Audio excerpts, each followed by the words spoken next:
Hello and welcome to another episode of The Fan and the Critic. It is late January and we are finally getting to our end of year typical top 10 episode that we do. I feel like we've been extra thorough this year. Usually we try to aim for January 1st, and at that point there's a bunch of movies we still haven't seen yet. Now we've seen a bunch. We're ready to have a proper conversation. And so joining me today is Paulo, no guests because this is I guess exclusively the fan and the critic episode that we do once a year. Um, yeah, I guess before we jump into it, how do you think the year went movie wise? I was thinking about this getting ready for the episode. I don't know if it says more about like the year that I had or the movies that I saw, but like I didn't really remember a lot of what I saw. Like when we first talked about doing this episode again, I couldn't even remember. Like I thought that I hadn't even seen enough movies to make a proper top 10 list, but when I actually like wrote it out, I I had like 25, maybe 30, which is kind of I feel like is a lot for me, especially with like having like a daughter, a very young one that needs my attention all the time, and I can't really watch things. So yeah, I watched surprisingly a lot. Unfortunately, there was a bunch that were like very forgettable, and I feel like this happens almost every year. But like movies 6 to 10 are probably like could easily drop off the list and be replaced with something else. And then I think number 1 to 4 are pretty strong, or that I really enjoyed and actually remembered. Yeah, I think I'm a couple years ahead of you in terms of parenthood. So this was one of the first years where I felt like I had enough time to actually watch all the movies and had the energy to actually watch some stuff. And uh, great year if you love indie thriller suspense movies. There was a lot of like mid-level, a lot that aren't on my top 10, but it was Mm. great for that. There's like no real blockbusters this year. It was just a year of regular old average movies, and so yeah, probably a lot that are very forgettable. Um, but I felt like it was better than in previous years. Like the post-COVID swing is like you can feel movies are starting to come back a little bit.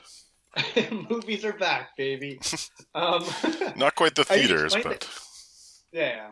No, it's funny that you say that because like the suspenseful like the indie movies that like everyone were raving about, like The Substance, for example. I know that was a big one. I can't remember it off the top of my head, but I think that's the point I'm trying to make. Like those are the ones that I actually didn't really watch. mm, I watched more of like the quote unquote bigger blockbuster movies, and like I think only half of them made my list. So it sounds like we've I mean, unsurprisingly, we've had very different movie watching experiences this year. So our lists are I'm fairly confident that our lists are going to be completely different. I'm looking at my list, and yeah, I don't know if any of these are going to be on your list, but I guess we'll find out.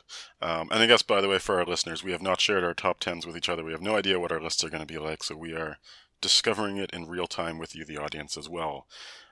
Yes. Couple things that we're going to jump into before we get to our top 10. Number one, at the beginning of the year, we always do our top 10 most anticipated movies. Um, I think you and I both put a bit of effort into that and trying to make like an accurate list. How did your list end up going? Did you feel like you were accurate? Did you have any huge misses? um, Probably one huge miss, I would say, bordering on two. And there's a couple of movies that I had on my list that didn't even come out this year. I thought they were going to. So like Ballerina, that's coming out. Sorry, I said this year. I mean last year. Ballerina, I thought was coming out last year. It's coming out this year. Spider-Man Beyond the Spider-Verse. I don't know why I thought that was coming out last year, but that's It coming was out this also on year. my list too, yeah. Oh, okay. But yeah, I was there's a few that I'm gonna talk about. I think I did okay. I'm like at 50, like 40, 50% of those anticipated movies being on my top 10. I when I was putting together my list just last year, I felt like there were too many sequels because I'm usually not a big sequel person, and I was putting on like Joker 2 and Gladiator 2, and I think what this year has taught me was trust my gut and don't put the sequels on because this was a major disappointment year for sequels. Um, Oh, we're gonna get into that for sure. I think at least one or two of those are going to end up being on our list. So yeah, we'll save that. Um, okay, and then before we get into the top 10, we also want to do a bit of a bottom five. So we'll do this one a bit quicker. But I know, we talk about good movies, but there's also a few stinkers out there that we wanted to mention a little bit on. So why don't you go first on? So I guess we're going number five to number one. So you're the best of your worst five, I guess. Yeah, I actually didn't rank Uh, them. I mean, because my bottom five is all over the place. Like there are some that I actually kind of enjoyed, but I feel like could have been a lot better.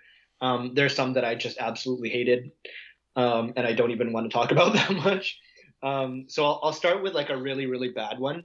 Um, Wait, no, I'll try and order it a little bit. I think the one at number five that I was a little disappointed with was Ministry of Ungentlemanly Warfare, which was actually on my top 10 most anticipated. And I liked it, but it was kind of, I was just a little bit disappointed because the big thing that I remember from it is that there was never any, like, it felt like there were never any stakes. I Like, agree the, exactly, 100%. Yeah. yeah, the team was never really in trouble. They were just like walking through armies of people and just shooting them casually, which like looks cool and is kind of badass, sure, but like I just never felt like that they were in any real danger, which I mean it's a true story, so I guess you can't make too much It's stuff true up. with a Sorry. lot of quotation marks on it. Yeah, yeah. Of course. I mean, obviously, especially like they definitely embellished a lot in the movie. Versus the what really happened, but also like what really happened, I guess, just it went really smoothly. So like it sounds cool, but it just doesn't make for a great movie. My number five worst was Gladiator 2, um, which I think we'll get into a little bit later on as well. But if you're a fan of Roman history, this was not your year, because there are a few movies that delved into Roman history, and this is one of them that was just a bit of a stinker. Um, Maybe a bit harsh being like fifth worst of the year, but again, I just did not enjoy anything in that movie, especially the CGI animals. That was the biggest part for me. That one, like that's on my bottom five as well, and it's like bordering on like disappointed, but also like I didn't like it. Um, but you said there's like other Roman history movies that came out last year. What else is there besides Gladiator 2? So movies that touch on Roman Yeah. history but are not necessarily. So Megalopolis, and I'm Oh, oh my this is God. number four and number three on my list, so I'm going through theirs. But there's Megalopolis at number four on my list, and then number three, Rebel Moon Part Two. Oh, okay. So there's I some mean, heavy yeah, Roman history inspiration, which I'm sure if you're a history buff, you're sure. watching these and you're upset. Yeah. Well, I mean, Gladiator 2, like using this very specific example, I don't know if you caught this one. I had to like Google it immediately, but there's a scene. It essentially follows the same plot as Gladiator 1, by the way, but like more. It's like Gladiator 1, but more, and with Denzel Washington. Um, and when the slave guy who is it Maximus's son or is it yeah it's Maximus's It's son. supposed to be Russell Crowe's son, apparently. Yeah. He's like going through the same journey as Russell Crowe from the first movie, and then he gets to Rome. He's a slave. They put him in the fighting, or they're gonna put him in the fighting pit, and then Denzel is like hose him down, um, to like get him ready for like fighting. And immediately I was like, wait, this did they have hoses back at this time? And I googled it while I was watching the movie. They did not have hoses, and they just didn't bother changing that line or reshooting that scene. I think So basically everything that Denzel did in the movie just felt completely out of place yeah, in that time of history and what they were going through in the movie. He was also one of the most entertaining characters, so I didn't mind that because at least he added oh yeah, some type of flavor, but it felt really out of place. yeah, for sure. And I think that's one of the things that kind of made me mad about it was that like make this a gladiator movie. Like it doesn't have to be connected to Gladiator Hmm. 1. It doesn't have to be Gladiator 2. Just make it some like weird Training Day, like with Alonzo type gladiator movie, fine. Like that's I'm on board for that. But it kind of it I don't want to be that guy, but it kind of like shits on Gladiator One. Like everything that Maximus did in the first movie basically means nothing because nothing's changed in Rome. So like, sure, you get to make another movie, but it cheapens Gladiator One. And even the fact that it's his son, like the whole part of the Yeah, first movie is he's revenging his dead wife and dead yeah, kid. So it's like, I know, like, because I literally I looked that up after. I was like, could he have been? And they do. I think in the first movie they do reference that he had a bit of a romance with her way in the past. So it's like, okay, sure, he could technically have a son, but it just like does not feel like it fits the franchise. yeah. But I mean, sure, there's like you said, kind of a fun factor with Denzel just hamming it up and making no effort to seem like he's from anywhere in that time period. Um, so I think you said the next two of yours, right? Yeah, It was like Megalopolis and Rebel Moon. I didn't. I feel like we've talked about Rebel Moon enough over the last year and maybe even more. I didn't even here's the include one it thing I'll in add to it based on other conversation that we've had. They did come out with the Snyder cut version, which is right. significantly better movie with a lot more context added in. And so I'm again upset that they cut parts of it, but like it's got to be like a 10 episode miniseries at this point because there's just so big of movies that they're doing. So I probably would have been less upset watching part two because the first one was so bad anyway, but it got me more upset knowing that there actually was a decent version of it out there. It wasn't good, but it was better. Yeah, I was gonna say. I mean, it's okay, maybe significantly better, but not that much. Like, it's not still not great because I tried like three separate times and I never even finished the Snyder cut of the first one. So I don't know. Maybe one day, um, I'll get back to you on it. But yeah, I just had no interest in revisiting it for like another 4 hours. It's a lot. Yeah, it's a lot to go through. Yeah. Um. So I guess number four, no, three, because we talked about Ministry, Gladiator Two. I put Borderlands on here. I watched that pretty recently. I never played the game, but I felt like it's exactly what the game is like. Or sorry, there's two extremes. Either it's exactly what the game is like in terms of like story, dialogue, and silliness, or it like tried to do that, it failed miserably, and that's why people hated it. Because I heard like a lot of I heard a lot of hate around Borderlands. Having never played the game, I thought it was fine. I mean, it was kind of bad, like as a movie. Like if I'm talking as a film critic, which I'm not, it wasn't put together that well, and like some of the jokes and the humor were kind of like childish, fine. But there were things in it that I enjoyed. Like I don't know, some moments were cool. Some of the action was all right. The ending was absolutely ridiculous, but that's fine. I don't think it's that kind of movie. It was fun enough for me. So I was curious. I don't know if you watched it or knew anything about it or knew anything about the game, I definitely did but not watch it, and I would like to lead into me saying I did a much better job of avoiding movies that I knew I was going to hate before I watched them. But then I'm going to have to talk about my number two and number one, which are absolutely failures in that regard. But we'll get there. okay. Well, let's speed through them because my number one and number two are the same. Um, not the same as yours, but the same vibe. Like they're just completely sucked, and I don't want to talk about them too much. All right, so you've done three. I've done three, yeah. Okay, so my number two is Madam Web. I'm not. There's Oh not much yeah, to say there. It's just not very good. Um, what's your number two? it's Madame Web, Madam Okay. Web. Okay.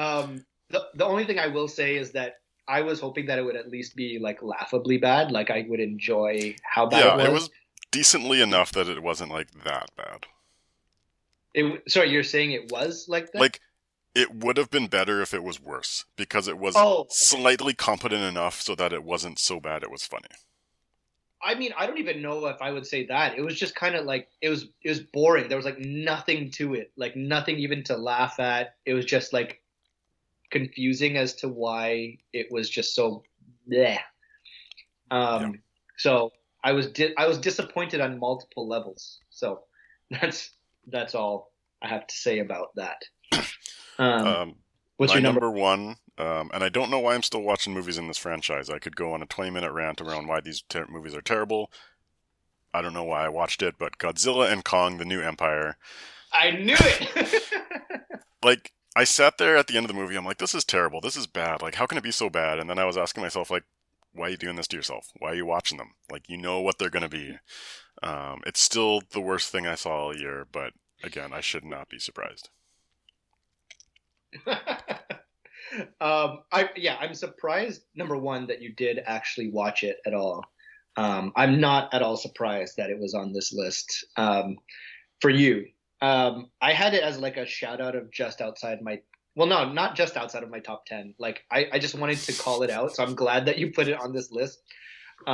Because like I just want to give kudos to the last like 10 minutes, which like I could watch that on YouTube like as a separate video, like no story at all, and I'd be okay. Like I probably wouldn't even pay attention that much, but it's just fun to watch as a fight. You don't know what's happening. They're like the monsters like flying through the sky. There's like no gravity and shooting lasers at each other. But the 2 hours before that is just absolutely like meaningless. I And I don't actually got off my couch and just started working out at a certain point. Like, I felt like this movie's providing absolutely no value to my life. I gotta at least do something positive with my time. So I like that whole ending fight scene. I was just like in the back of my room at like lifting weights or something, like casually watching what was on the screen. Well, that's a positive. I It motivates guess. you to to get up and better yourself. um, but I just the only thing I'll say is like I don't understand why they had to make the story for Godzilla versus Kong so complicated. Like there's under the earth, there's like a whole other world. It's like a science thing, and like there's like a different society of like other apes and all this other crap. Like it's Godzilla versus Kong. Just like you don't have to make it complicated for them to fight. Well, this one's not even Godzilla versus Kong. This is Godzilla and Kong fighting Evil Kong. Yeah, yes, that too. Like they never really fight, and I guess they didn't try to hide it as much this time. But that's my like we've already spent too much time talking about it. It's something that I would normally like, but it's overcomplicated. Just let them fight. My number one was ISS, which I was interested in when I saw the trailer. Like the concept is really cool. It's like there's a war on the ground in the Earth, and then the Russian versus U.S. Astronauts. It's like it could be a very tense like, oh, we have to be careful because we don't want to like blow up and fly into space, but we also have to like tiptoe around these other astronauts. And it was just really bad. Like it was boring. There was no like the climax. I think I wrote this in our Instagram post for that month, but the climax of the movie is like just centered around them making a sandwich, and I'm not even exaggerating. Just don't watch it. It's bad. It's horrible. I was actually upset at the end of it. I would ask you more about it, but I don't know if I care. I think I watched that trailer for about 20 seconds and I didn't even finish the trailer. I was like, nope. I mean, it could have been cool. I That's was why like, I started watching the trailer, but I think yeah, once I got into it, I was like, no, this is not what I want it to be. yeah. Well, you saved yourself an hour and 40 minutes by not even finishing the trailer or watching the movie. Um, Well, any other not so good movies you want to touch on this year before we get to the good stuff? no, I feel like we've spent too much time on it already. I already regret suggesting we we include this in the episode. All right, we're 20 minutes in. We will finally start our top tens of the year. I'll go first, I guess. So yeah, I should mention to our audience, we don't know what each other's lists are. We'll go through our top tens one at a time. This is not the combined top tens that we used to do. I have my top 10, you have your top 10. We'll go through it and chat through movies. My number 10, which was a movie that I expected to be much higher on this list, but barely made the list, is Anora, which is Sean Baker's most recent movie. He rose to fame by making an entire movie on iPhone, which is called Tangerine, and then he did the Florida Project, which I think got nominated for Oscars and all that. Then did a movie called Red Rocket last year, or a couple years ago. He does really great movies in terms of small character driven small stories, just having people like go through gritty lifestyle. Anora is the story of I think in the synopsis they call her a sex worker, but she's kind of like a stripper that does extra stuff, who falls in love with a son of a Russian billionaire, and then the family finds out and wants to get the marriage annulled. Very small story. It's basically chaos for 2 hours, probably 2.5 hours. It reminded me of Uncut Gems. I don't know if you watched Uncut Gems or not, but Oh, basically just like oh how yeah. it's 2 hours of anxiety is similar to what Anora feels like. Did you watch Anora at all? I didn't, but this is actually making me interested in watching it. Like, I mean, just the Uncut Gems call out number one.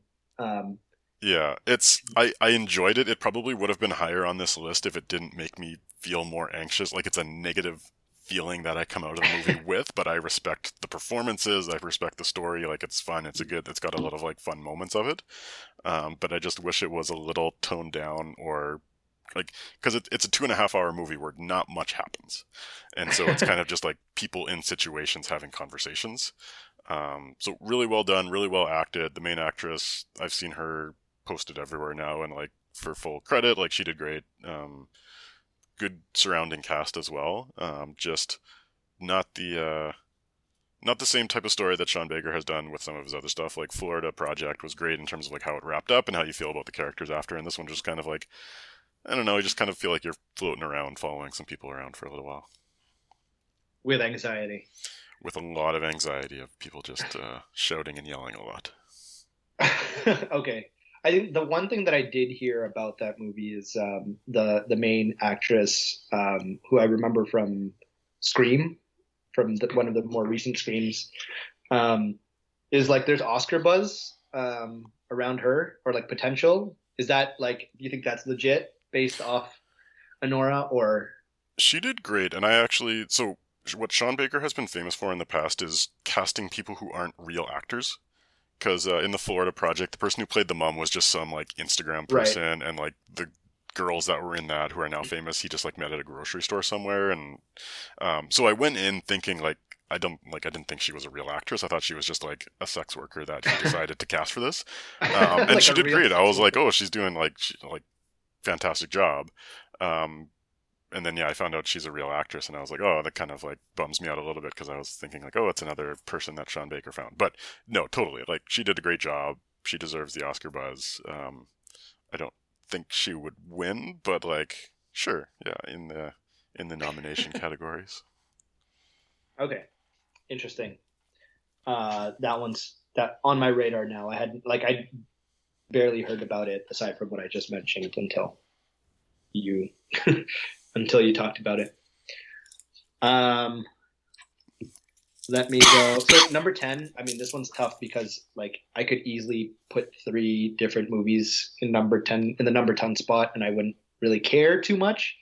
Like Twisters and Roadhouse were like two of them that could be in this spot, which I recognize are not like great movies, but between those two and the actual number 10, which is Fall Guy, I enjoyed watching. I think Fall Guy is easily. I mean, it's just enough more enjoyable for me than Twisters and Roadhouse. I know you didn't like it too much, but yeah, I mean, I don't even really remember a whole lot about it. Again, going back to what I said before, but I would watch it again just for like shits and giggles.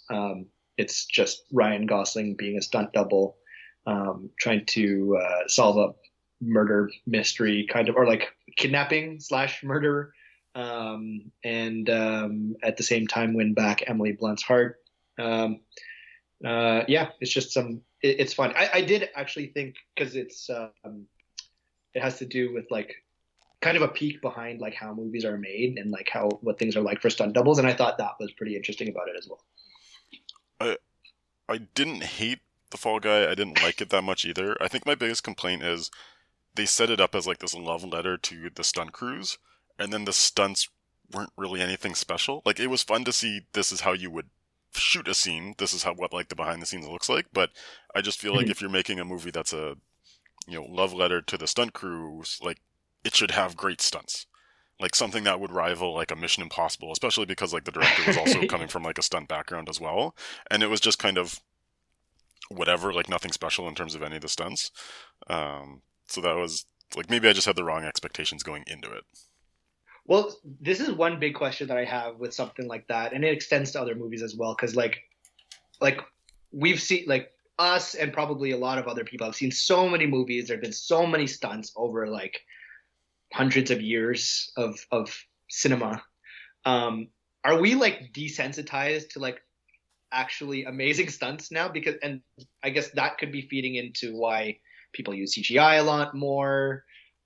Because like we'll see a guy do a like ride a motorcycle over like a train or something. I'm just making this up and be like, okay, that's cool. But like 10 years ago, or I don't know the timeline, 20, 30 years ago, let's say 30 years ago, that same stunt would have like blown everyone's minds. Like we have to go to the theater and watch this. I heard this guy like jumped a motorcycle. Like I don't know, and I'm not. This is not like an indictment of you or anything because I feel the same way. Like maybe I just it like this is actually supposed to be kind of amazing, but we just don't realize because we've seen it so many times.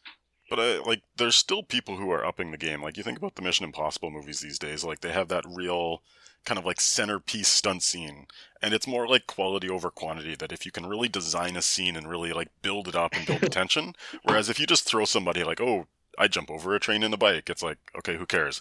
But if you build up to it, if you have like, there's a story around the bike and it's like, oh, is it going to have enough power? And, blah, blah, blah. Like, you see someone else not make it. Like, it's almost like it's more to do with the filmmaking than the actual stunt itself, and there's still enough people out there that are doing good quality stunts that I feel like I'm justified being disappointed by what I saw, because it's good, but it's not up to par with what's Yeah, out there today. for sure. But I think the only other thing I'll say about that is like it's tough. I mean, Mission Impossible are, like, have had like two great examples of like big, like pushing the boundary stunts where you have Tom Cruise like on the side of a plane. That's one like I see on Instagram all the time. Like, oh, this is how he did it. He's literally just holding onto the side of the plane, or like riding a motorcycle off a cliff with a parachute or whatever. But like, I feel like not everyone can do that. I mean, I'll give him credit Hmm. because yes, those are amazing, but like not even from people who are willing to do it, but like from a sense of like we don't have the money to to do this kind of stunt, or like just we just can't do it logistically. I I don't mean, even think it has to do with the stunt itself. It's how the stunt is filmed. It's how it incorporates yeah, into the story. Because like in that scene, it's like, yeah, Tom Cruise is just holding onto a plane. It doesn't seem like anything that special. But when you're seeing the plane, like, it feels real. Even like, yeah, regardless of whether you know it's real or not, like, it feels like, oh, holy shit, like this is happening. Whereas like some stuff, it just feels like it's CGI or maybe there's something else in there. So I don't know what it is. Like, obviously, there's a whole craft behind that, but when you feel it's real, something that's a minor stunt feels like a big deal. And so I think you can yeah, do that. It's more on the filmmakers than the actual cost of the stunt or the stunt itself. yeah. Which is fair. Like it's a good point when it comes to Fall Guy, especially like there's just it's like stunts back to back to back, which are like kind of cool, but then it's kind of overshadowed with what they're trying to do, which is like have Ryan Gosling like just quip and be funny. Um, And I think but Fall Guy, like the real, because it had a decent amount of attention earlier in the year, but it's trying to get people back into cinemas by being a little bit for her, a little bit for him, for a date night movie. And it's like you got your stunts for the guys, you got your romance for the girls, and it's like I'm seeing more and more of those movies where they're trying to blend genres together to get people going out that might want to see it together. yeah, I mean, that was early on in the year, and I didn't really hear anything else about that. But maybe it was just not me not paying attention. But yeah, I see it. Um, I do want to call out one other thing. Sorry, I know we're already into the top 10, but I'm gonna try and guess that this might be on your list. I watched it, and it's not on mine, but I recognize that it's a good movie. It's a real pain. Um, I did watch it. It is not on my top 10. oh, okay. I hope that Culkin gets his Oscar credit and like nomination or maybe a win. He did a fantastic job. Not not quite good enough to be on my list. Interesting. I'm curious as to what is then. But do you want to give like a quick description? For a real Because I pain. think you'll do it better than. Yeah. Um, so for those who don't know the movie, basically it's Jesse Eisenberg and Kieran Culkin going on a tour to Poland because their Poland. Polish grandmother had recently died. And what you discover is that these guys are cousins who are best friends but also really annoy each other. Like they're very different personalities. Kieran's Culkin character is possibly bipolar and the other guy is possibly OCD. And so they're coming together because they, recent trauma of their grandmother dying, they want to spend time together and trying their best to be present with each other, but basically Kieran Culkin is the real pain. He's a pain in the ass kind of character, and he's basically this whole movie he's going and just like ruining moments, and Jesse Eisenberg doing his best until he kind of like snaps at the end, but then you kind of end off the movie with he loves him but he hates him at the same time. And so that's the whole movie is you're just kind of on a tour with these two exploring that relationship, which again both of them did a great job, but just doesn't really go anywhere other than that, I guess. Yeah. No, yeah, pretty much on the nose. I think it's just really good, especially at the end. I think with um, because the whole thing is building up or around how like Kieran Culkin is like people love him because he like when they just meet he's so like he's really charming, but then he'll also like fuck up um, um, what's it called? Fuck up a moment or whatever. Mm-hmm. Um, and like Jesse Eisenberg is like super jealous of that. Not of all of it, like just jealous that like um, Kieran Culkin is so good with other people. Like people will like him, and then he can just flip a switch, and that's it. And then it shows at the end that Kieran Culkin is like he's just hanging out at the airport like by himself. Like just kind of awkwardly like looking at people, and you could tell he's like he wants to be around people, but he's like Mm-hmm. just really alone. I thought that was really good. But I Yeah, wanted to just give that a shout out. I had never seen him in anything else. Like I know he's done good stuff in what's that TV show? Um, the one with the business family. Succession. Yeah. So I'd heard he had like good, like he won awards in the past, but I'd never seen him in anything. So this is the first time I watched him in anything, and he was great. So He was in Scott Pilgrim versus the World as Scott's roommate. That's the only right, thing that I I had seen forgot him in. about that. And he So it was was a very not the big one who was in Home Alone, the other Culkin brother that was in Home Alone, I no, don't think. no, no, not that one. But yeah, sorry, I've derailed. Back to number nine. Okay, my number nine, Memoir of a Snail, which is What? a claymation movie, which is basically about someone who has a really terrible life. This character grew up in, I want to say France or I forget where she grew up.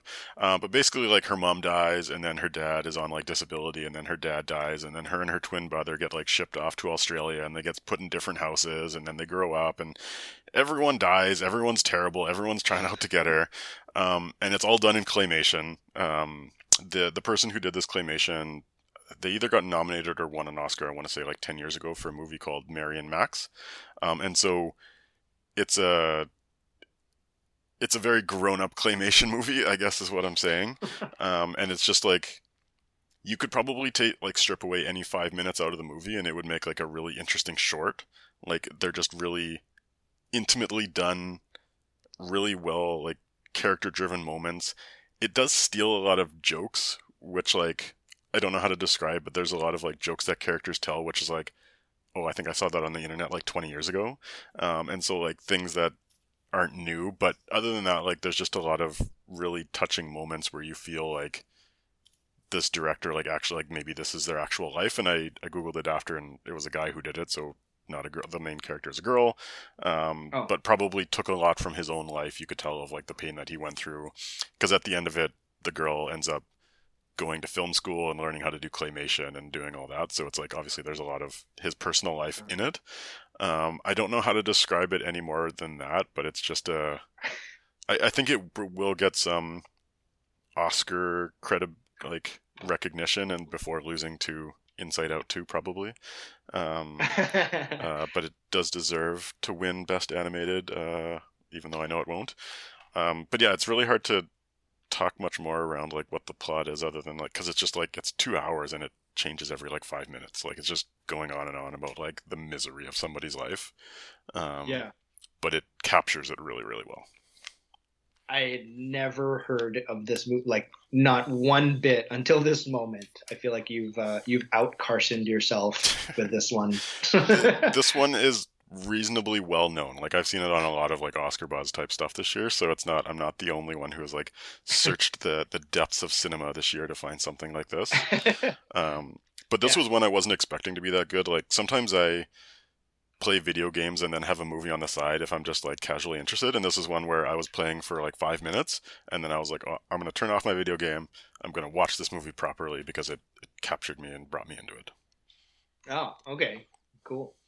I, I don't even know what to say about that one, but yeah, it's just I'm just personally a little bit surprised. Like I that's clearly not up my alley, but like not even a whiff of like anything I've never seen, like on YouTube or like Instagram, TV, commercial, trailer, anything. Like I've never even heard of it, but I think we pay attention to different circles.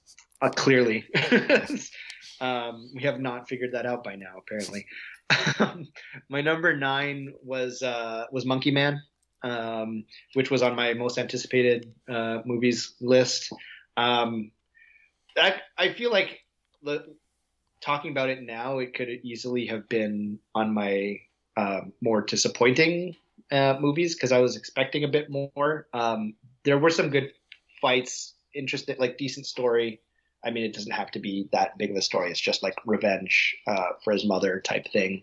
Um, I thought it was cool that he wasn't like he wasn't some trained John Wick assassin. He like just like worked out and was good at getting beat up. But it was just pure like drive and willpower, which I guess I mean that's how John Wick was described, but he's like bad John Wick, like John Wick who can't fight, but he just gets it done. It was I think just good enough for me. This is where like again 10 9, like 9 and 10 on my list are not super strong, but still enjoyable nonetheless.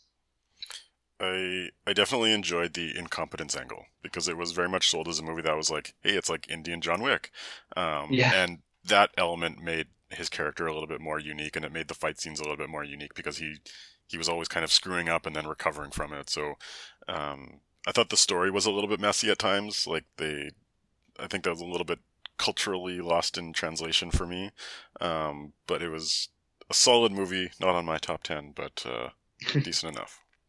Yeah, yeah, it was all right. I thought it was really funny at the beginning. I think it was at the very beginning where he like tries to assassinate the guy who's like he's going after, and then he fails, obviously, and then he tries to like jump out a window, but he runs into it and he bounces right off because he's Yeah. not strong enough. There's like moments like that, or like when he like has to stab some guy with a knife, like using his mouth because like their hands are all occupied.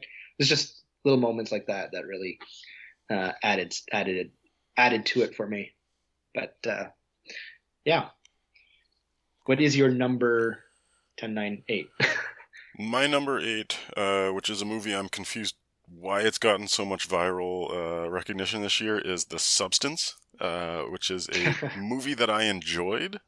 I'm not sure why everyone loves it so much, but it's a wonderful movie that has a lot of physical body horror that was done, not CGI, that you could tell it was actually like real makeup or real costumes or whatnot. If you haven't heard of this movie, basically Demi Moore plays an aging actress who wants to feel younger and better again. She takes a drug that a younger, more beautiful woman basically like pops out of her back every like 10 days, and then they can like switch, live in the same like world kind of. And then slowly the younger person wants more and more and ends up ruining Demi Moore's life basically. Um,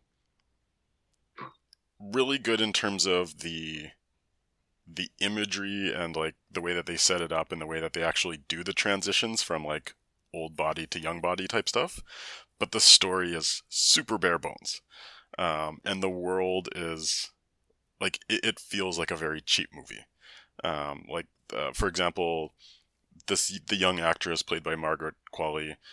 She's apparently like the new it girl. Like she's the most popular person, and she's just doing like generic New Year's Eve show.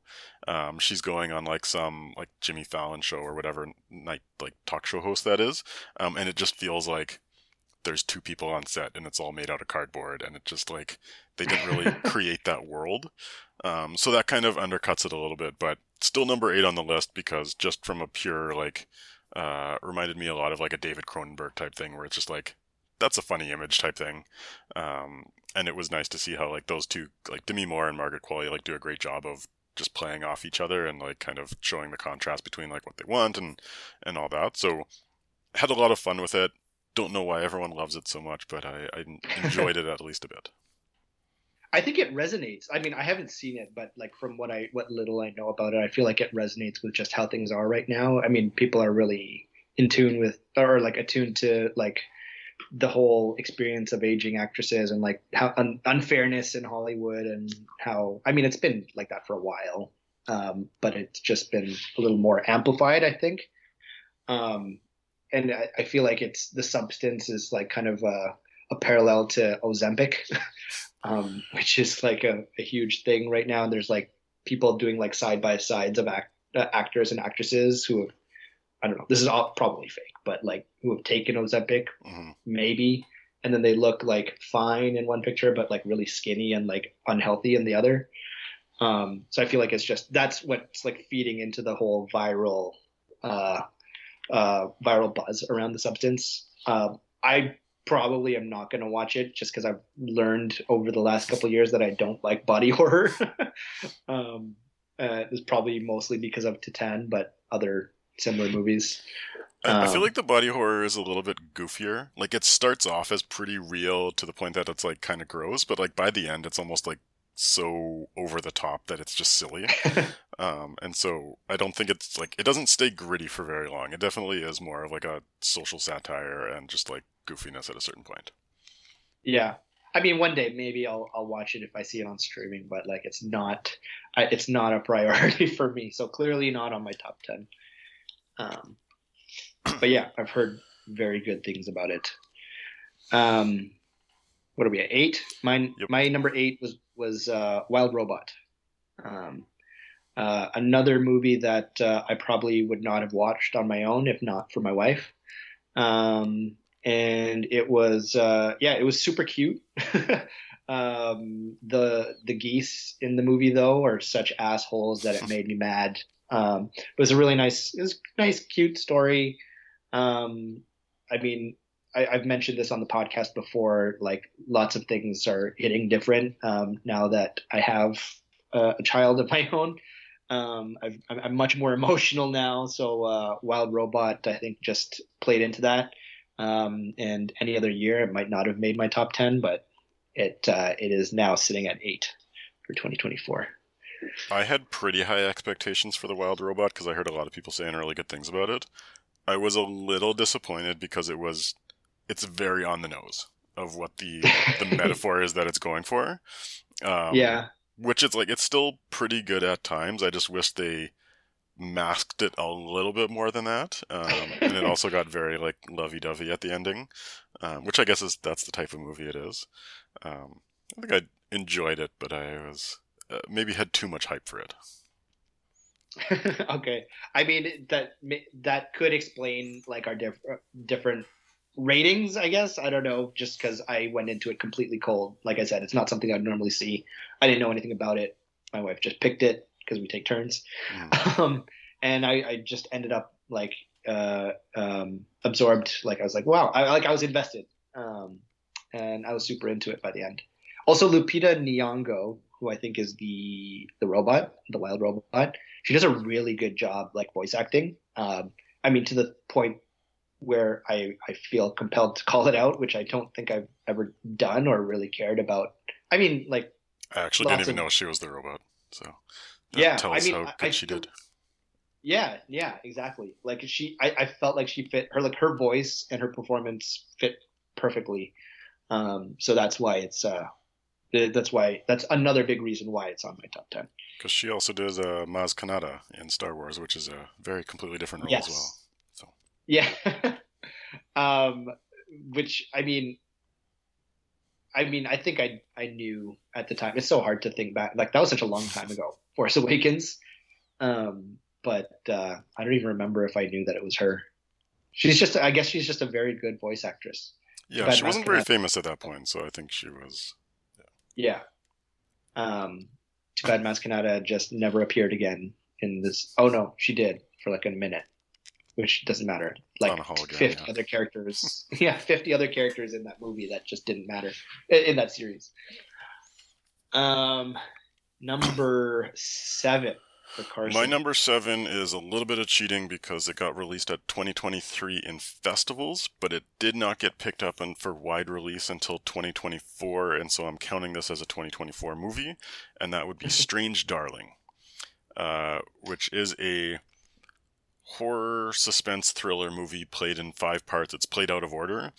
Basically, a woman on the run from a man who is chasing her through the countryside, trying to murder her, and you get introduced to that at the beginning, and then you go back in time and kind of figure out why that's happening, and maybe she's not totally innocent and all that good stuff.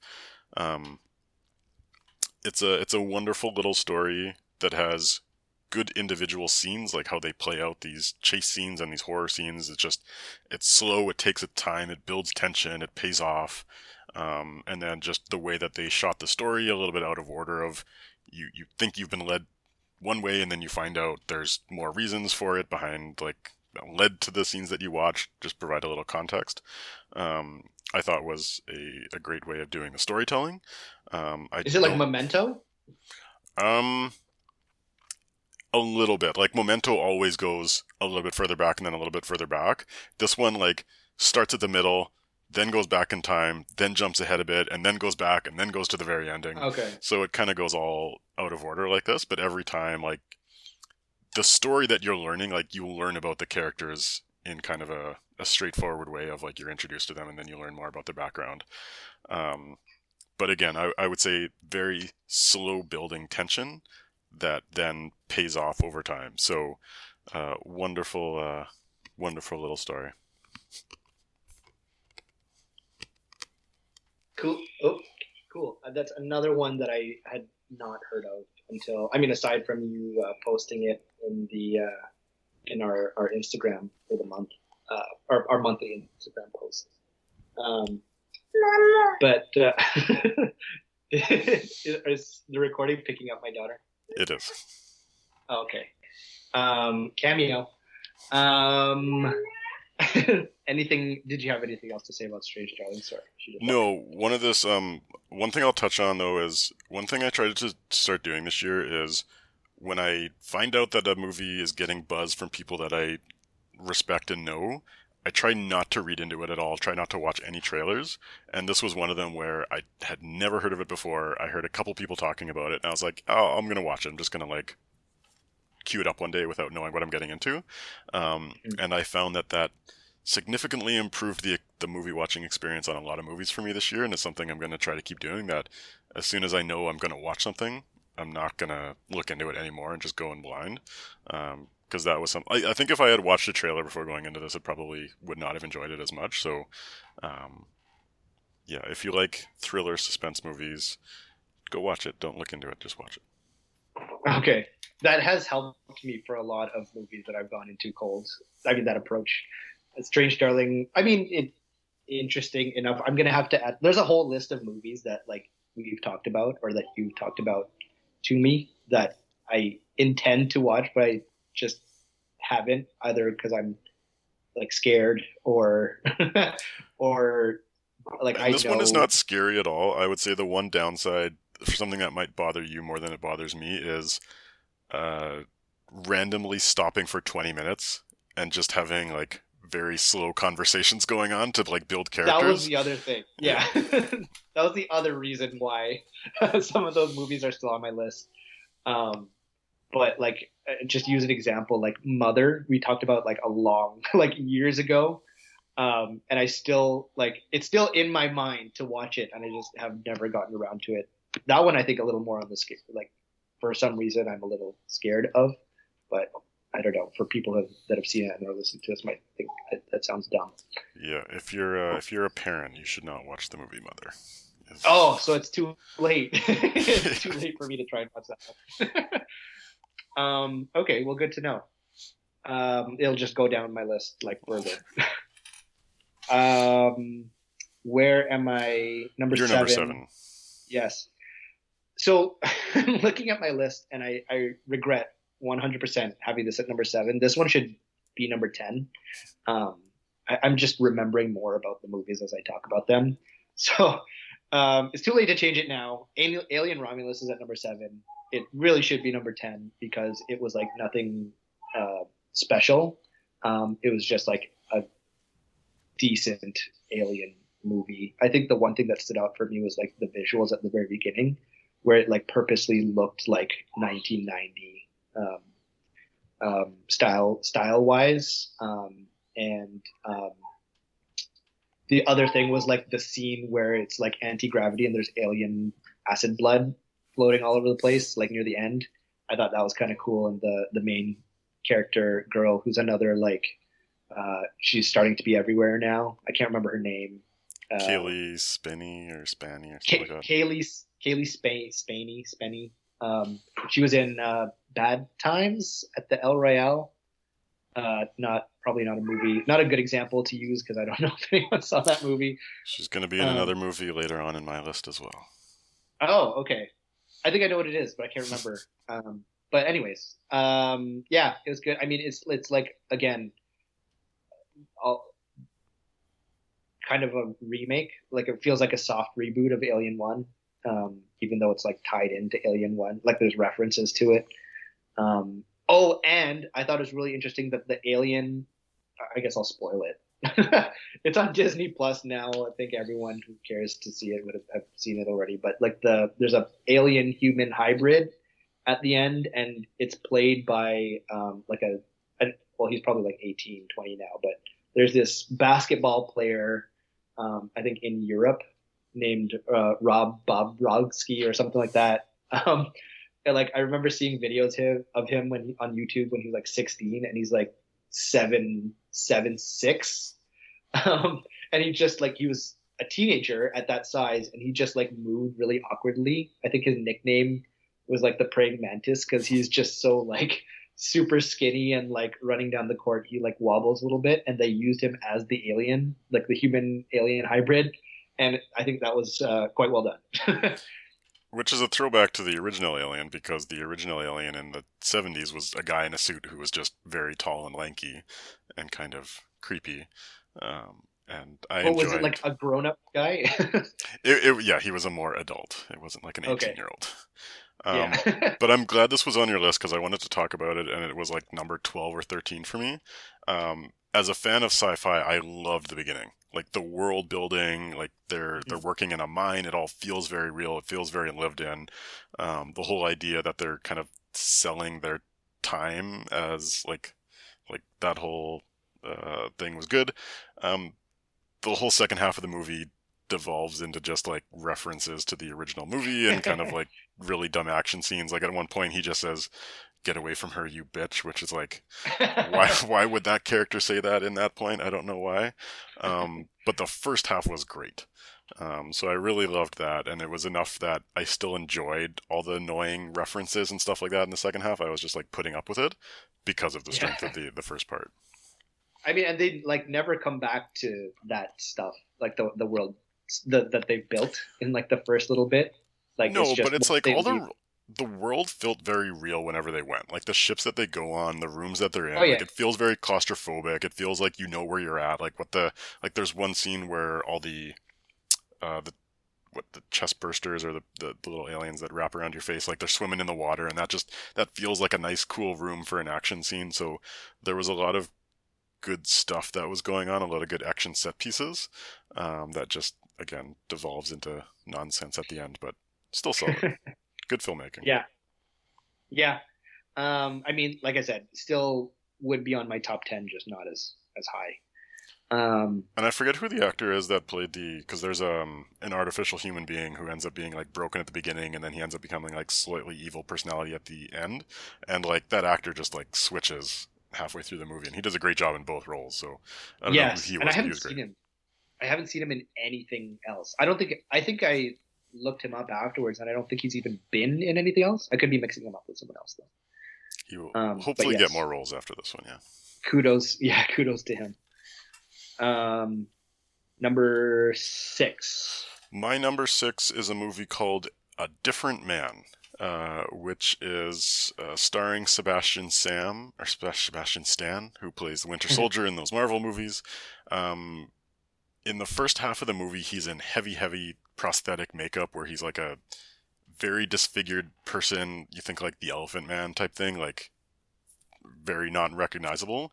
And as somebody who, obviously, if you're living with a condition like that, has no confidence, is very shy around people, has difficulty going out, and then he goes through some medical procedure, which is all very vague and not really that important, where he becomes, literally all the prosthetics fall off his face, and he becomes Sebastian Stan, handsome man who is a realtor or something and is very successful at life. Um, and then somebody who met him in the first half of the movie wrote a play about him thinking he's dead, and then he has to apply for the movie and put on a prosthetic to be himself, which everyone thinks he's a great actor because it's like, oh, you're so handsome, how could you understand what it's like to be like this hideous person? And it's fantastic. Sebastian Stan does an absolutely incredible job just in terms of his body language and how he, plays both those roles of super confident and like someone who's very shy and withdrawn. The again, the plot of the movie is almost not important of like why he becomes better. It's really just an acting display for him to kind of showcase that and showcase how that changes, like how people's perceptions of you changes your friendships and your relationships and ability to connect with people and all that. And it's just, again, yeah, not too much. I don't care about the plot, but it's just really, really great acting. Okay. For a second, I thought you were talking about the movie with where the main character is a monkey, Oh, and the Robbie Williams one. yeah, is it not the same title? Um, It's a better man. a Better Man, Oh, I think is a. it's a better man. Yeah. This one is Okay. A Different Man. Okay. Um, is this A24? uh, I'm not sure if it's A24 or not, but it definitely has the feel of an A24 movie. I was gonna say Although I it will sounds. say A24 is not the same company it was like 5, 6 years ago. I'm there. A few years ago, if a trailer popped up and it said A24, I was like, okay, I'm gonna go watch that movie. Now it's like it's been diluted a little bit. That I'll trust it a little bit, but I'm not gonna go see something on that strength alone. It's how it always goes. Um, uh,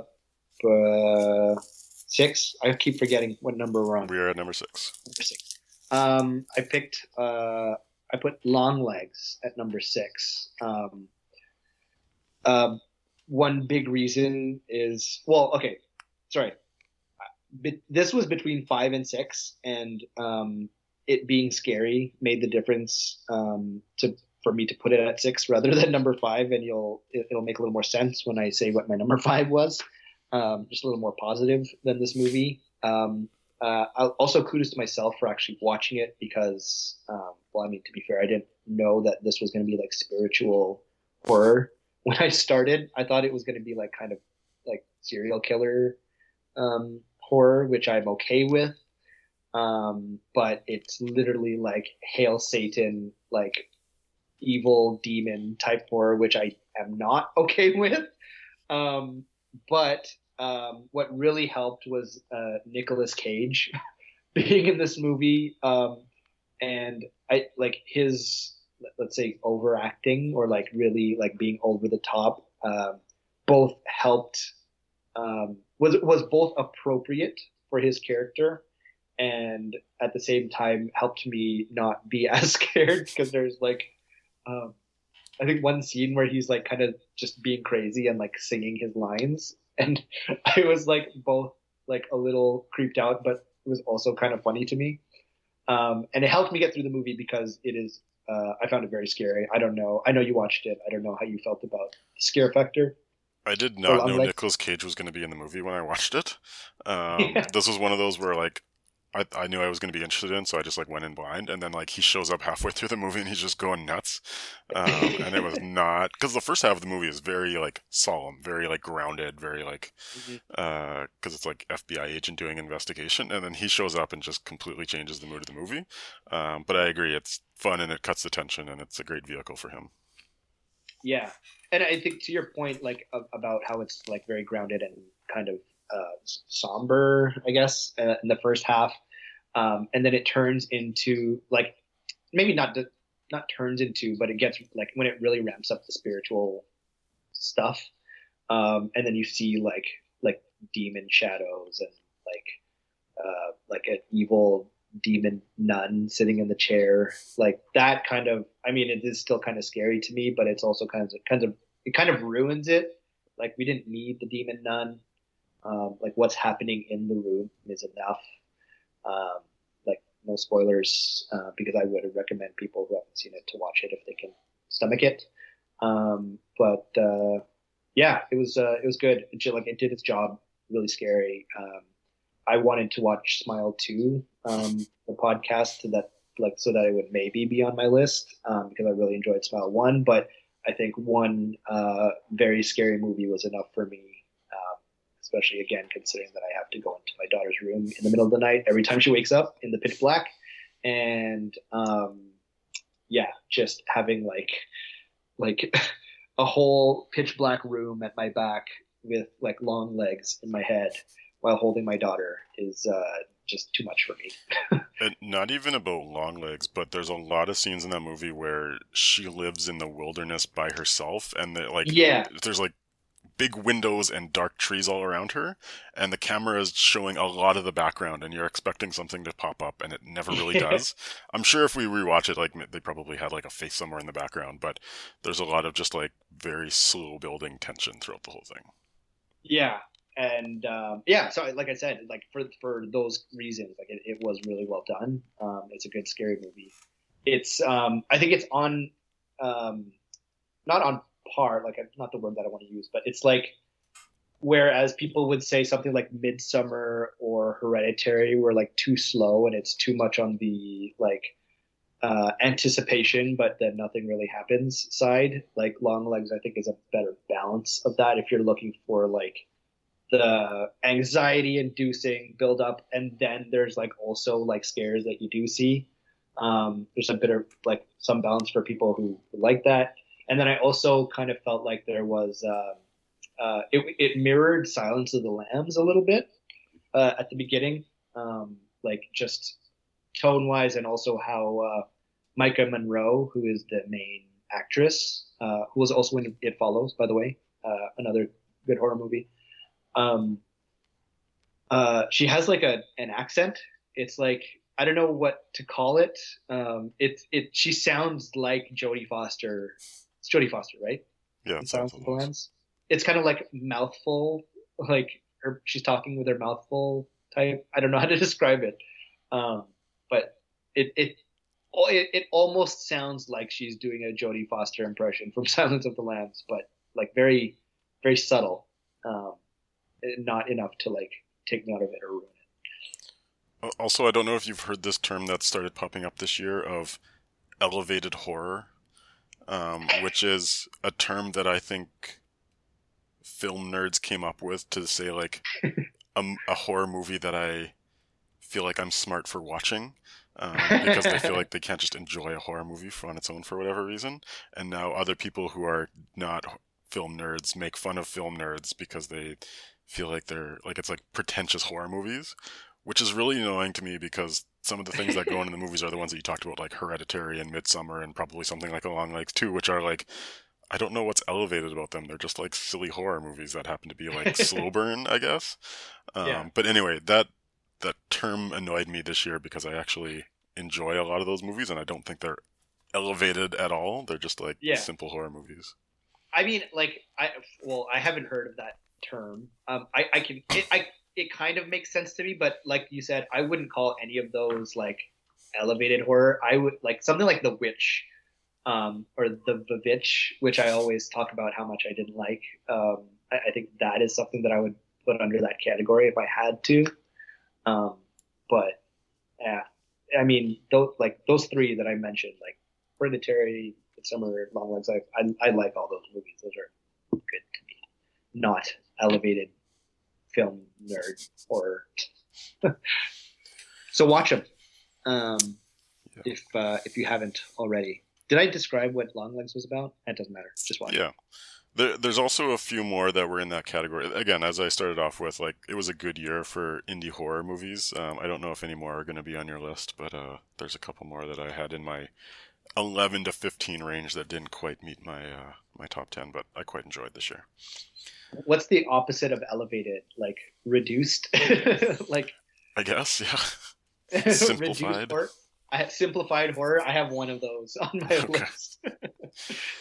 All right, my number five is a movie that I'm not going to talk about a whole lot because you're going to talk about it probably higher at your list, which is Dune 2. And I think we had a whole episode on this as well, but very well made movie, very like well made environment, world, characters, and all that. I didn't care. It was boring, and I just didn't feel invested in the story, even though I love sci-fi, I love world building, I love all this stuff. But again, when you know what the story is going to be, it's hard to be invested too much, which I'm also going to talk about at number four. But that's my simplified review of Dune 2. Okay, so it's boring, but you have it on your on number five on your top 10. It's too well made for me to ignore it. Yeah, Like it's yeah.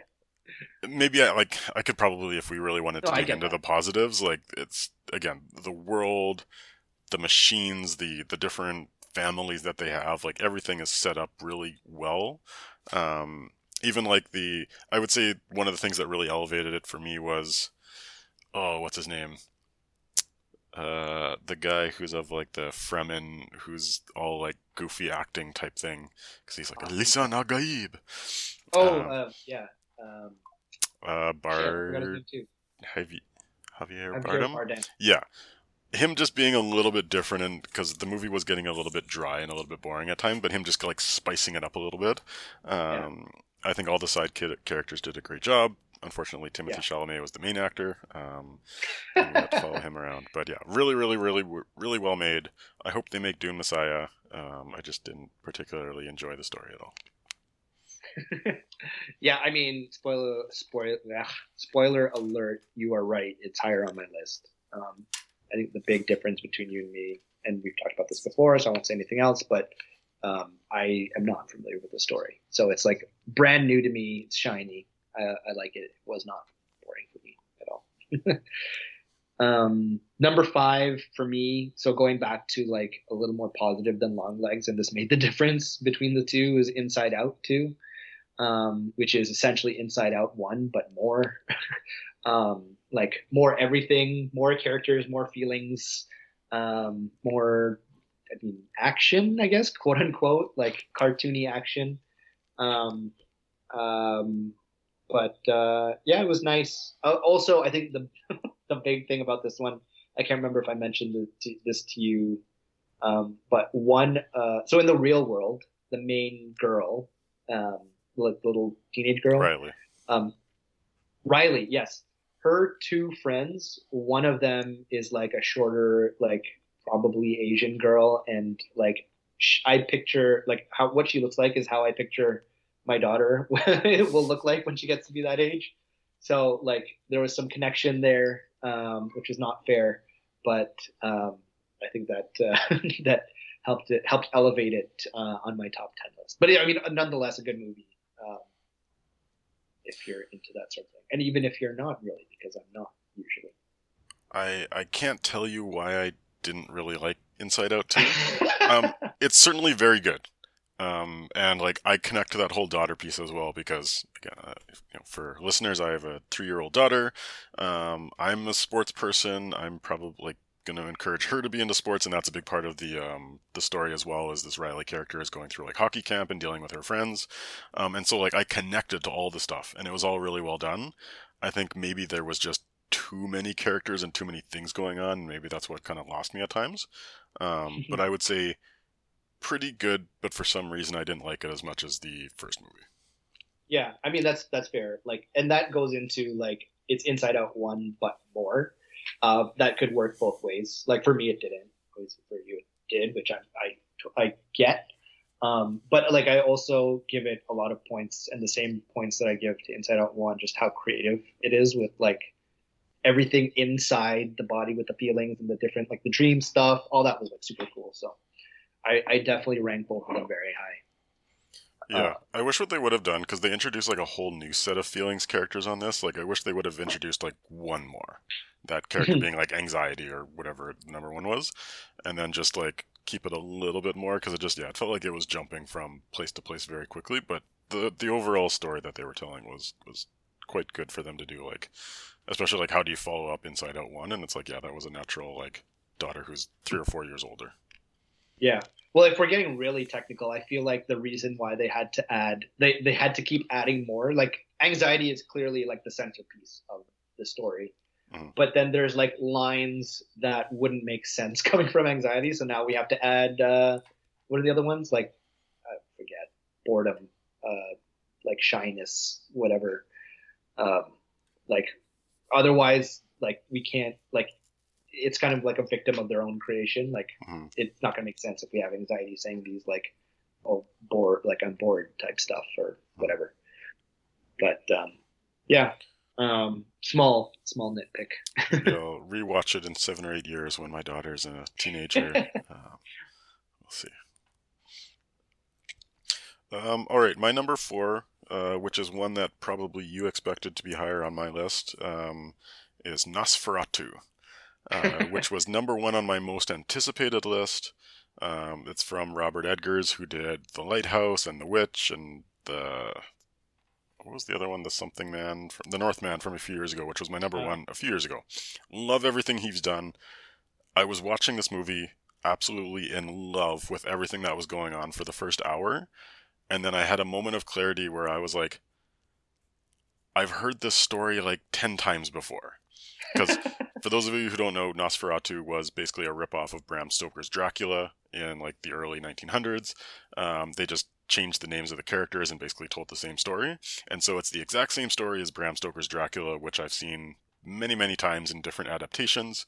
The one with Gary Oldman, directed by Francis Ford Coppola, obviously like one of the better versions of it. And I would say fantastic filmmaking across the board. Like there's a lot of moments that I'll probably remember from, but it just suffers from what's the tension? Like what am I supposed to feel? I know exactly where the story is going. And probably one of the things that is a bit of a negative in the Gary Oldman Francis Ford Coppola version, there's a lot of very fun visuals that have to do with being a vampire. There's a lot of like shadow techniques and a lot of like interesting stuff that he's going through, and there's not really much of that going on here. Like the vampire character itself is mostly in the shadows, more of like a background stuff.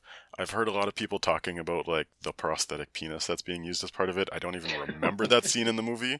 And so like he's a little bit of a forgettable vampire considering how many other good vampires there are out there. But movie, the filmmaking itself is fantastic. Willem Dafoe does an incredible job.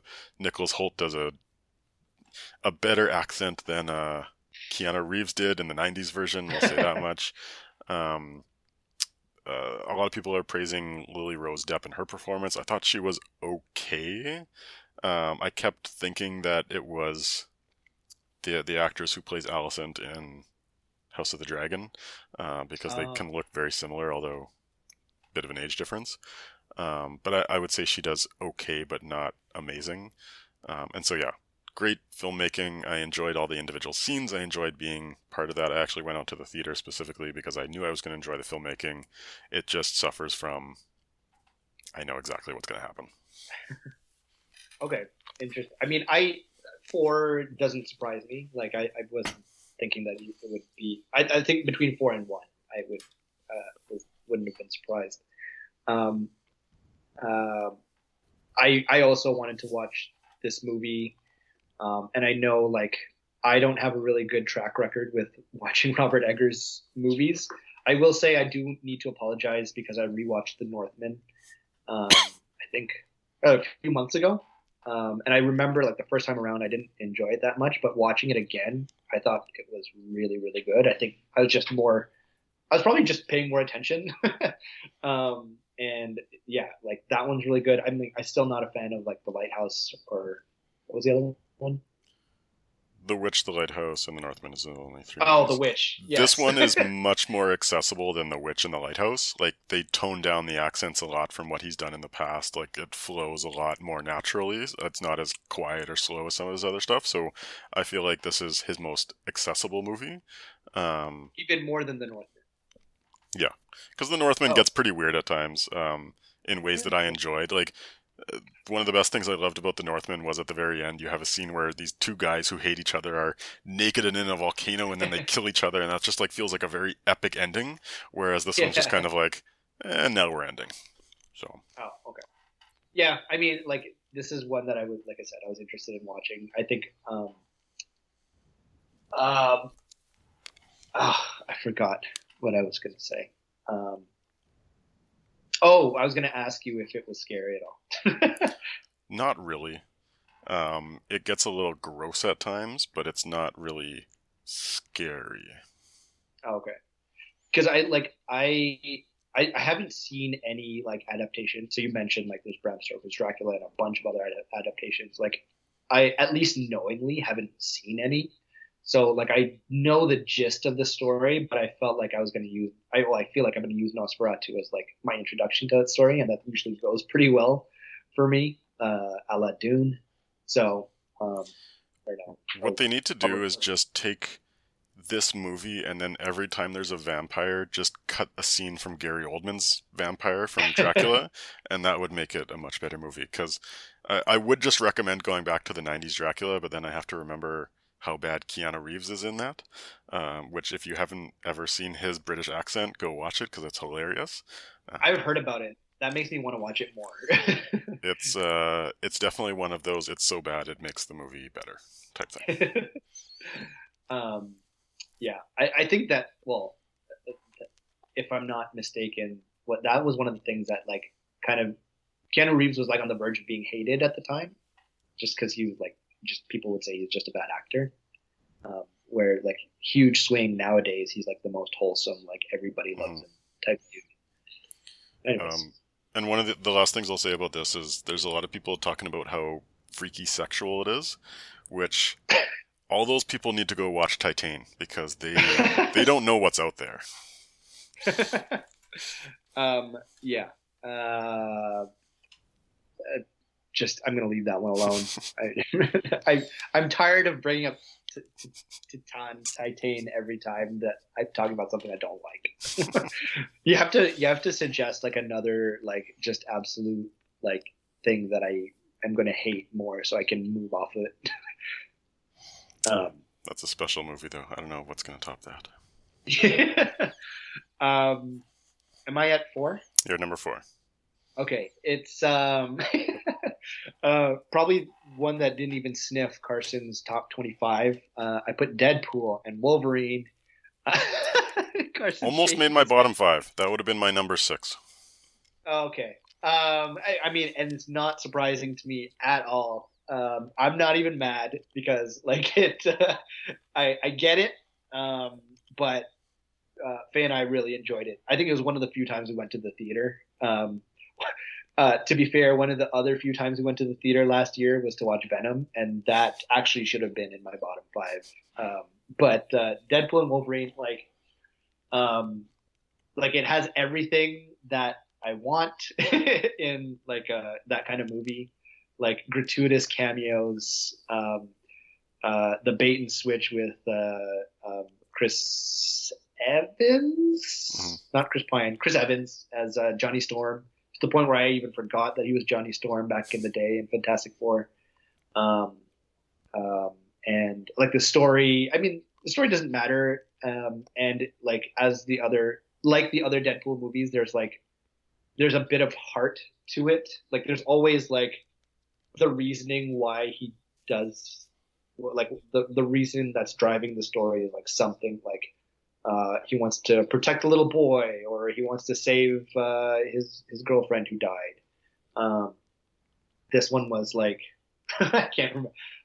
Oh, he's having like he's trying to get his like mean something, and like Wolverine is like trying to redeem himself for something that like they made it out to seem really bad, and then when it was revealed what it was, it really didn't seem that bad to me. Like, it doesn't really make you the worst Wolverine.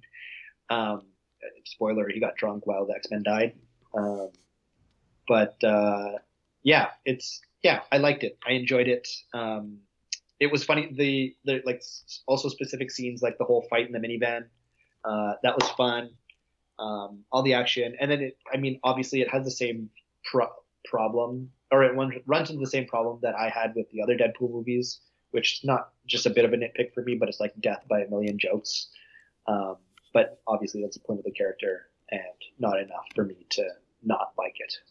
So, Carson.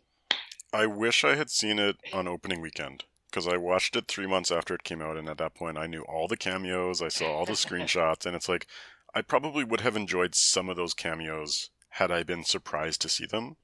Um, and I agree with the death by a thousand jokes type thing. Like, I would almost like to see Deadpool in a bigger Marvel movie because he would be better as a joke here and there instead of a full 2 hour movie of just that. Yeah, you get fatigue after a while for sure. It would be like similar to when they put like Guardians of the Galaxy in Hmm. Avengers. Like their little segment, it's all jokes. You combine it with like Doctor Strange and Tony Stark, who are like much more serious. It works. I don't see how Deadpool would ever work in any other Marvel movie, but I don't think it matters because it's probably done after this one, um, or maybe not. I Maybe think in the they're rebooting. Let's see. rebooting. Well, Fantastic Four's coming out this year, so a sort of uh, reboot with. Anyway, that's the whole thing. That'll probably be my most anticipated top 10. But yeah, we don't have to go too much more into it. Carson Yeah. hates it. I I'm not going to go into all the reasons I don't like it because I'll just be petty. That's no point. Um, won't. okay, my number three, which is a movie I was curious to get your opinion on because on one of our monthly posts you indicated you did not like it, but I loved this movie. I almost had it as number two. Is Challengers. Oh. Um, Fantastic score, which is probably what's elevating it a lot for me. I listened to the score a lot, like even after I finished the movie. Um, Good performances between the three leads, enough of a story that it makes it interesting. The characters grow and change, their opinions of each other's change. My biggest complaint is it shifts too much. Like, that has a whole, like, who does she love? Does she love this guy or that guy? And then she goes back and forth, and then she goes back and forth again, and then again. And it's like, I feel like they just did it one too many times, and then the ending scene, I actually don't even understand what it was all about. But I loved the style and the acting and the performances and just like how the characters grew and changed and your opinion of them grew and changed. So I was very much invested in this story. And again, when you mix a good story with fantastic style, for me, that's kind of my sweet spot. So that's what made me love Challengers this year. Yeah, I mean, like, I don't disagree too much with any of what you said. Like, I think one of my complaints also is like just the flip flopping of like, oh, like where do they stand? Like, does she like him? Does she like him? I think is actually, sorry, now that I think about it, not so much that, more so I just didn't like any of the characters.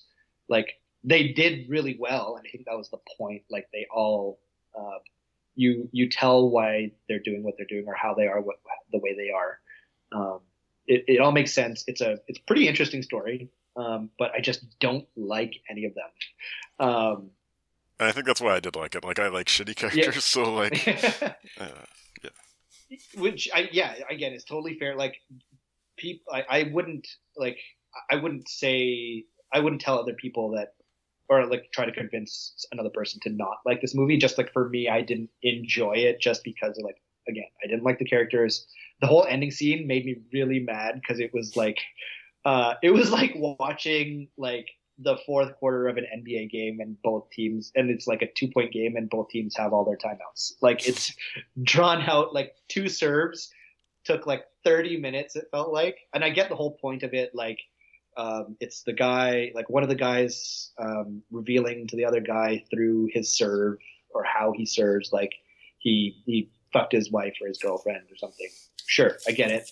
And then it turns into like it's another thing that's kind of up in the air where it ends up like they reveal that, but then they're okay because they really loved each other the whole time. Like the two guys are secretly bi. I don't know. Like I don't have a problem with that. It's just like it's more so the like the drawn out style of like the how the whole scene was like shot and it just the inaccuracy of real tennis. I don't disagree with anything you're saying. I think this is just a matter of different preferences. Yeah, no, for sure. Like, and I don't even hate it that much, but like that last scene did like kind of upset me a little bit when I was watching, because like it would like they'd do something and then it would like go into the serving motion and then the music would start like and it's like slow motion. It was like tennis by Zack Snyder, like, so it was like annoying me a little bit. I totally forgot that um, you actually played tennis. So yeah, I think I yeah. did. For someone who actually played, they probably got more annoyed, and someone like me who doesn't know any of the rules or anything, not minding at all. I mean, like it's like huge nitpick for me. Like it's like sure, it can take a while. Like it's not even like particularly inaccurate. I mean, their serves look a little weird, sure. But I will say Zendaya did look like she did really good as like a looking like a pro tennis player. Hmm. I don't know if how much of that was like switching between doubles or like CGI, but she in particular did a very good job. Cool. And I'm not even that big of a fan of Zendaya. All right, what's your number three? Civil War. I put that at number three. Both Faye and I really enjoyed it. It was a little bit on the nose, uh, with like uh, just the state of politics right now, I guess, or in like how it has been. I think the good thing about that is it didn't really.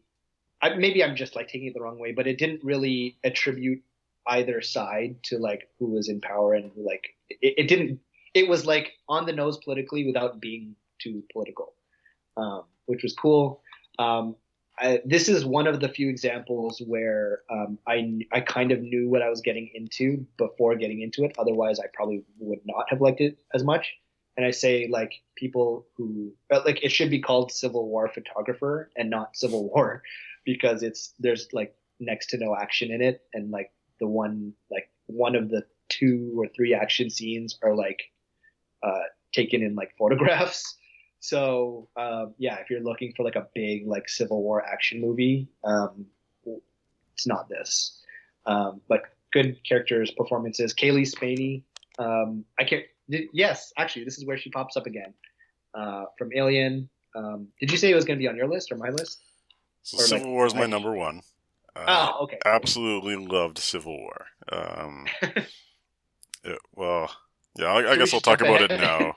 I'll Yeah, talk yeah, about it go. now instead of later. But like, oh my god, I loved everything about it. Like it again, it's not an action movie. It's not like in my mind, it almost is not political at all because in this movie you have Texas and California teaming up, and then like, there's no world in our current political environment where those two states would team up, and so they presented a world of Civil War politics where it didn't really say one side or the other was driven by any particular cause. It alluded to the current president like doing certain things and like maybe dropping bombs on his own citizens, but it didn't say like what his political policy was or what his like whether he was right wing or left wing. It was just like America's divided. And Yeah. again, it's not really about the war itself. It's about the small group of photographers who are traversing that landscape together. I cannot remember. Oh no, sorry. Children of Men is the movie that it reminded me of, Mm, where it's just like yeah. almost people driving around in a post-apocalypse and kind of meeting different characters. It didn't even really matter what caused the environment. It was more just them going through their experience. So I loved that. And then the cherry on top was the invasion of Washington at the end. It is just one of the best action scenes I actually have seen in recent years because it has all this very slow character-driven story where you meet a lot of interesting characters, you're dealing with different things, and then it just kind of explodes with action at the end when you don't think it's going to get there. Because even a few scenes earlier, you're like, oh, we missed it, nothing's going to happen, and then it's just like, oh, and by the way, we're just going to throw on this awesome action scene where it's like all this intense shit is going down. Yeah, And so I loved that. It was kind of like that have your cake and eat it too kind of moment for me. yeah. I mean, it was good. It was a good action scene. I don't know about the best action scene, like the ending of Kong X Godzilla. Um, definitely gives it a run for its money in terms of just straight up action. But um, But there's like Carson, there's particular moments in those action scenes that it again it feels like this is what it would look like if this happened. oh yeah, for sure, Like there's and one it's where tense too. it's tense, and like there's one scene where he sends out his wife in an armored car, and then it gets like surrounded, and then like his wife gets all shot up and stuff, and it's like Oh yeah, that stuff just feels like holy shit. So I again I was not expecting that movie. Like I was expecting a movie that was very like character driven, very story driven, and so to have that kind of come out of nowhere at the end was quite fun for me. But I got exactly what I wanted. Like, you could take away that scene at the end, and I still would have thought it was a very good movie, and probably still would have been my number one. So it's not like that saved the movie. Like, it was just like a nice little extra. yeah. Yeah, no, agree 100%. It's um, you might well, I don't know how you'll feel about what I put above Civil War, but I mean, I don't know if I said it already. Dune 2 is my number one, so I'm not going to talk about it too much. But wait, did you? Should we go back to you for number three? Wait, number two. I've You done haven't done number it, three. That was Challengers. Civil War was your number and you three. did number one.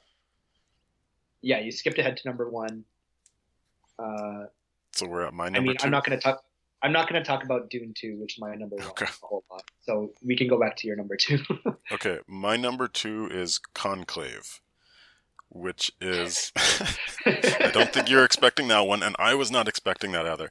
This was another example of I sat down to play video games. I had this going on in the background, and then I enjoyed it so much that I turned off my video game and watched this exclusively. Um, Conclave is the story of cardinals going back to the Vatican after the Pope has died to elect a new Pope. And there was one description that I saw online that was very fitting, which is basically this is like a workplace gossip drama where it's like all these cardinals who know each other's dirt, and they're trying to figure out like did anyone have anything to do with the Pope dying? And they're all like politically positioning themselves to be the Pope. And to be the Pope, you obviously have to be righteous and virtuous and all that. And so like they're all scheming and backstabbing, but trying to be good people. And they all kind of believe that they're good people type thing. And so it was very well written, very well acted. There's a lot of good character actors in it. Um, and just that combination of you get that religious background, the legacy, the history behind the papacy, with kind of this silly nonsense gossip drama, was really well done.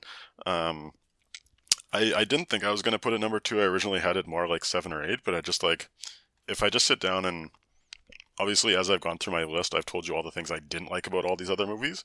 There's not really much I didn't like about Conclave. It was just a really Oh, solid, fun story that I just enjoyed. It's not amazing, but it was just really well done, so I enjoyed it. okay. I'm definitely gonna check that one out. I added it to my list, and there's no body horror. There's no, it doesn't sound like particularly boring.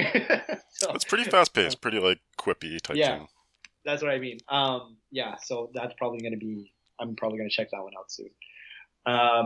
But interesting. I'd never heard of it before. I googled it while you were talking about it, and it was pretty cool. Like John Lithgow is in it. Obviously Stanley Tucci and what's his name, Ray Fiennes, which are not surprises at all for this kind of movie. Feels like. Yeah, I know Ralph Fiennes is getting some like Oscar buzz, but John Lithgow did a really great job as well. Like he was somebody I haven't seen in a little while, and I just was shows gonna up and does say, a yeah, great job.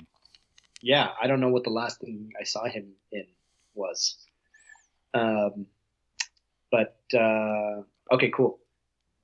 Thank you for that one, by the way. My number two, my number two is Abigail. Um, and I think I told you to watch it. You did watch it, I right? did watch it. Oh, okay. I mean, it's probably like no business. Like, it's not even like anywhere near the same ranking on your list, if it is anywhere on your list. But I just remember watching it and having like the greatest time because just I think it had a lot to do with like the visuals of this tiny. And this is what they were going for, obviously. But this tiny little girl is like a vampire, and she's like just super evil, and she's hunting these criminals, or like these what's it called? This group of kidnappers, which is like essentially a trap so that um, she can eat them or whatever. And like using one specific example, like Kevin Durant, who's like just always big, giant muscle guy, like stuff like him just jumping off the stairs and like tackling this tiny girl, um, and like her just beating the shit out of all these like contract killers and like mobsters and stuff. It was just really fun to me, and just also the cast bounced off each other really well. Like just the banter between them.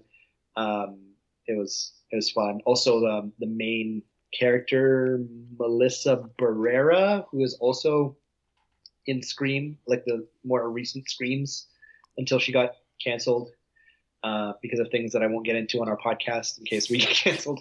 Um, I'm like I like her in particular. My wife's downstairs because she's hot. And yeah, um, yeah, it's fun. It's a lot of fun. I watched it. I didn't really give it much of a second thought, so I don't know. Which doesn't surprise me. I don't know why, like this in particular. Well, no, I do know why. It's just because of the stuff that I talked about. But like like it was enjoyable. I was laughing out loud for parts of it. Um, I feel like they need to have like a little girl horror cinematic universe where it's her and Megan, and you can probably get like a couple other examples of this. I guess. I mean, what like not Annabelle. I don't think Annabelle really counts. What other? Oh no, what other evil little girl horror movie is there? Because I didn't even like Megan that That's the only two examples I know of, but I'm sure or there's other.